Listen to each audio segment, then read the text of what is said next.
Véronica.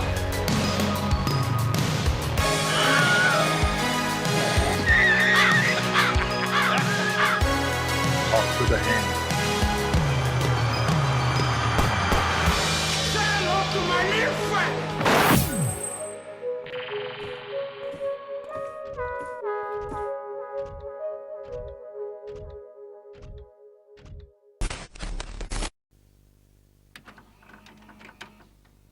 Les amis les humains, comment allez-vous? Bonjour et bienvenue sur Il était une fois pour ce premier épisode. Merci d'être fidèles à la chaîne. Pour ceux qui ne connaissent pas, je vous invite à aller regarder mes autres vidéos. Et abonnez-vous surtout, n'hésitez pas à soutenir la chaîne en laissant un pouce bleu et le petit commentaire qui fait plaisir. Cette nouvelle série de vidéos, on va aller explorer pas mal de films à droite et à gauche. N'hésitez pas à me donner quelques idées de films en commentaire, hein, ça m'aidera à faire des choix, parce que j'ai pas mal de films en tête. Donc sans plus attendre les amis, je vais vous parler aujourd'hui d'un film que certains classeront comme film d'horreur, d'autres en science-fiction. N'hésitez pas à rester jusqu'à la fin pour avoir quelques informations supplémentaires, quelques petites anecdotes concernant le film. C'est toujours intéressant. Donc aujourd'hui, pour vous les amis, il était une fois La Mouche. C'est parti.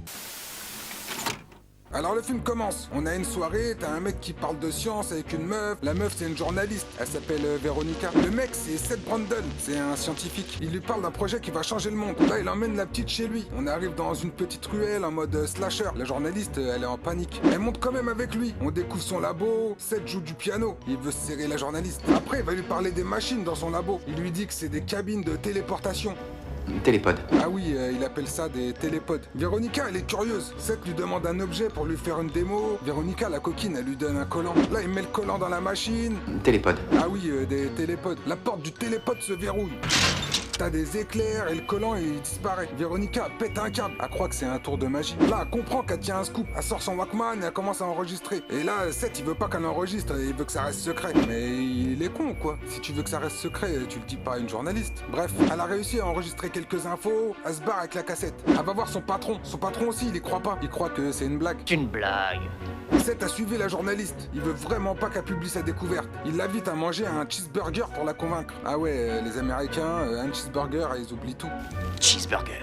Seth, tu lui demandes de pas publier l'article. Il est pas prêt, il peut téléporter que des objets inanimés. Mais alors, c'est déjà pas mal, non? Mais non, lui, il veut téléporter des êtres vivants direct. Donc il lui demande d'attendre. La journaliste rentre chez elle. Là, il y a un mec qui est sous sa douche. C'est son chef. Ouais, parce qu'ils ont ken ensemble pendant un petit moment, donc il a les clés de chez elle et tout, quoi.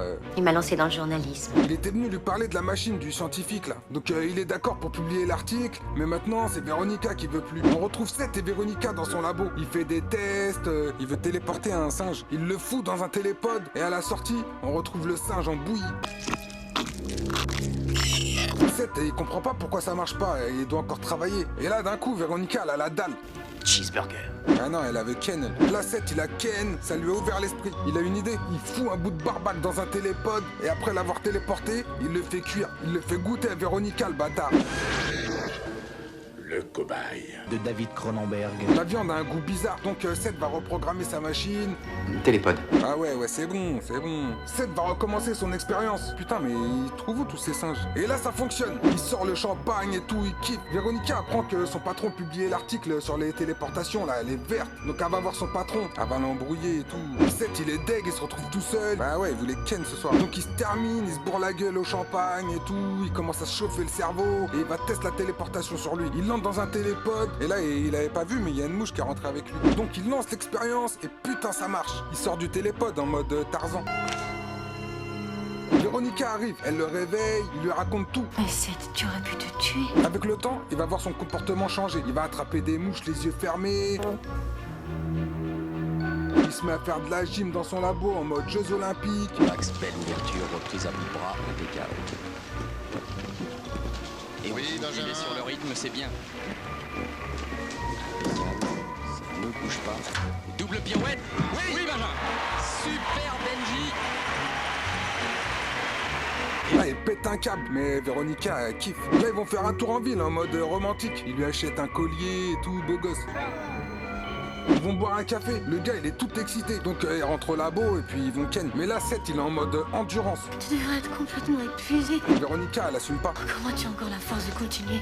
Là, Véronica, elle lui fait des caresses. Seth, il a des poils bizarres dans le dos. Mais Seth, il s'en bat les couilles. Il veut juste la téléporter. Ça y est, il part en vrille. Véronica ne veut pas. Seth, il s'énerve. Il claque la porte. Il va faire un tour en mode loupard. Là, il rentre dans un bar. T'as des types qui font des bras de fer. Seth, il veut parier. J'ai 100 $ qui me disent que je peux tous vous battre. S'il gagne, il embarque la fille du bar. Qu'est-ce que ça veut dire? Ça veut dire que tu vas passer à la casserole, ma cocotte. Le bras de fer commence. Le type en face commence à transpirer.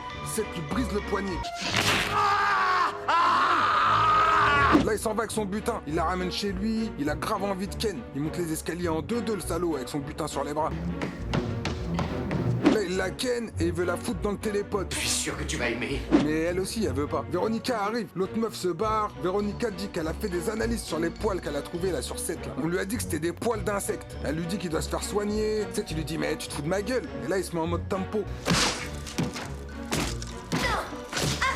Il lui dit comment ça je suis malade et tout.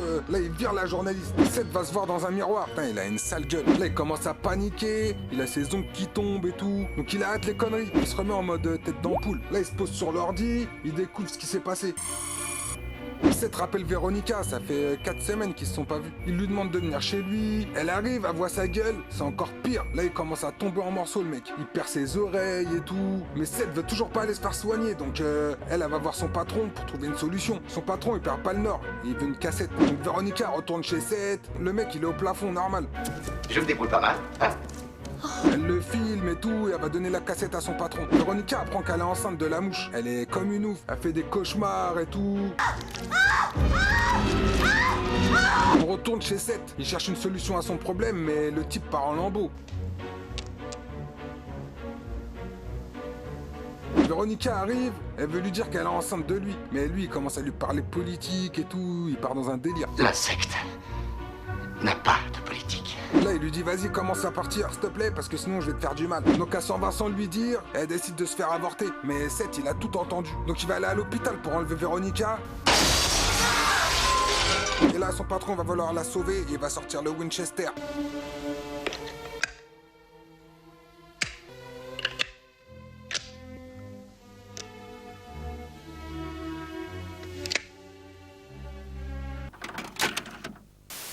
Voilà les amis, je vous laisse regarder la suite de ce film. Vous apprendrez comment fait Seth pour se nourrir.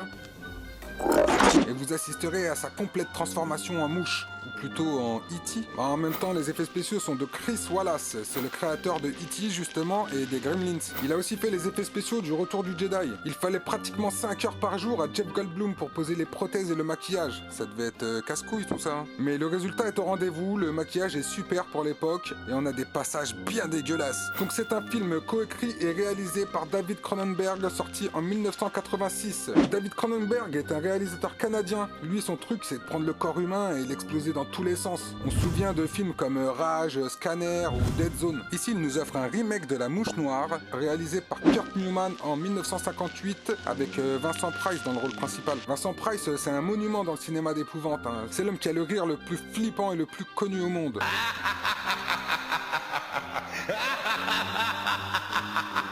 Donc les deux films sont tirés de la nouvelle de George Langland sortie en 1957. Les costumes sont de Denise Cronenberg, la sœur de David Cronenberg. La musique est de Howard Shore. On lui doit la musique du Seigneur des Anneaux pour lesquels il recevra 2 Oscars en 2002 et 2004. Mais Howard Shore, c'est aussi la musique de tous ses films. Je vous balance ça en une fois les amis parce qu'il y en a vraiment beaucoup. Le film est produit par Brooks Film. Ils ont aussi produit Elephant Man. Le premier choix de la Brooks Film était David Cronenberg, mais il travaillait sur Total Recall et donc il a pas pu accepter. La Fox voulait confier ce film à Tim Burton, alors encore méconnu, mais il travaillait chez Disney et était occupé à préparer son premier film, Pee-wee. On se tourne donc vers un jeune réalisateur britannique, Robert Bierman. Mais aux toutes premières étapes de la pré-production, sa fille en vacances en Afrique du Sud a été tuée dans un accident. Donc Bierman monte dans un avion pour rejoindre sa famille et les producteurs attendent 1 mois avant de l'approcher à nouveau pour reprendre le travail. Bierman leur dit qu'il n'était pas en mesure de commencer à travailler si tôt. Les producteurs lui disent qu'ils attendront 3 mois et le compte contacterait à nouveau. À la fin des 3 mois, Birman, ne s'étant toujours pas remis de la disparition de sa fille, leur dit qu'il ne peut pas s'engager dans le projet. Les producteurs le libèrent alors de son contrat. Entre-temps, David Cronenberg n'était plus associé à Total Recall. Déjà, il n'était pas à l'aise avec le scénario du film, qui n'a rien à voir avec celui que nous connaissons aujourd'hui, à part pour les mutants sur Mars et le personnage de Kuato que nous devons à Cronenberg. Puis en plein tournage, les studios en charge de Total Recall font faillite, et c'est Arnold Schwarzenegger qui convaincra les studios Carolco de reprendre le film et de le laisser choisir le réalisateur. Il choisira le célèbre réalisateur Paul Verhoeven. Donc les producteurs le sollicitent à nouveau, et David Cronenberg accepte de signer en tant que réalisateur que s'il est autorisé à réécrire le script. Le premier script était plus fidèle au film d'origine, La Mouche Noire. Cronenberg réécrit les personnages et la majeure partie des dialogues. Il a également insisté pour que Seth Brundle garde son aspect humain aussi longtemps que possible.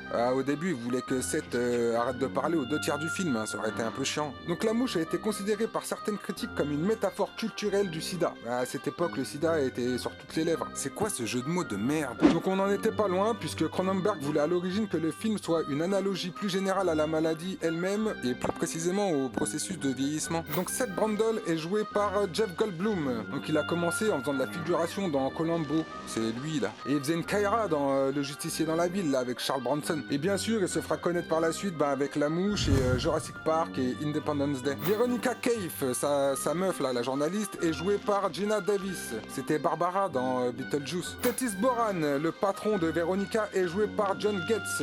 Si vous connaissez, il a joué dans le film La Petite Arnaqueuse et plus récemment dans The Social Network, l'histoire de Mark Zuckerberg. Donc on a un caméo de David Cronenberg dans le film, c'est le gynécologue dans Le Cauchemar de Veronica. Le personnage de Seth Brundle devait être interprété par Michael Keaton, mais il refusa. Gina Davis et Jeff Goldblum étaient en couple lors du tournage de La Mouche, donc David Cronenberg leur demanda juste de reproduire leur vie de tous les jours à l'écran, et donc on a eu le droit à des bonnes petites scènes de léchouille. Le film reçoit l'Oscar en 1987 du meilleur maquillage pour Chris Wallace et Stéphane Dupuis, le prix du meilleur film d'horreur, meilleur acteur pour Jeff Goldblum et meilleur maquillage lors des Saturn Awards 1987. Il reçoit aussi le prix spécial du jury au Festival international du film fantastique d'Avoriaz en 1987. Donc le film a eu le droit à une suite, La Mouche 2, réalisée par Chris Wallace en 1989. Le film a fait également l'objet d'une adaptation à l'opéra en 2008, The Fly, réalisée par David Cronenberg, dont la première a eu lieu au Théâtre du Châtelet à Paris. Le film a eu une suite en comics, intitulée The Fly Outbreak, commencé en mars 2015 et publié par IDW en 5 tomes. La forme des télépodes a été inspirée par le cylindre moteur de la Ducati Desmo de Cronenberg. C'est vrai qu'il y a une belle ressemblance quand même. Puis nous avons eu le droit à ce célèbre sketch des nuls avec cette contrepétrie. Après La Mouche de David Cronenberg, voici La Mèche de David Cronenbourg. Donc voilà ce que je peux vous dire sur ce film culte, osons le mot, ce chef-d'œuvre, ce bijou du cinéma. David Cronenberg va à l'essentiel, le film est efficace, à la limite du huis clos. On a quelques scènes qui nous sortent du labo pour nous faire respirer un petit peu, et c'est exactement ce qu'il fallait, c'est parfaitement dosé, le film est magnifique. Donc voilà les amis, si vous l'avez pas vu, foncez le voir tout de suite, et si vous l'avez vu, j'espère vous avoir appris quelque chose et vous avoir fait passer un bon petit moment pour ce premier épisode. Donc voilà, c'est un film qui a marqué sa génération, qui a marqué le cinéma, et moi je me souviens très bien étant petit de ce film, et c'est vrai que c'était un phénomène à sa sortie. Et d'ailleurs j'ai ma petite figurine de La Mouche que j'aime pas mal, qui est super bien faite. Il manque le socle en dessous, mais bon. Donc n'hésitez pas à regarder les autres vidéos, à liker, commenter, partager avec vos amis. N'hésitez pas à laisser vos critiques et vos impressions en commentaire pour m'aider à développer la chaîne, les amis, ça m'aidera pas mal. Il me reste à vous dire à bientôt, faites attention à vous, vive le 20e siècle, à bientôt les amis. Cheeseburger.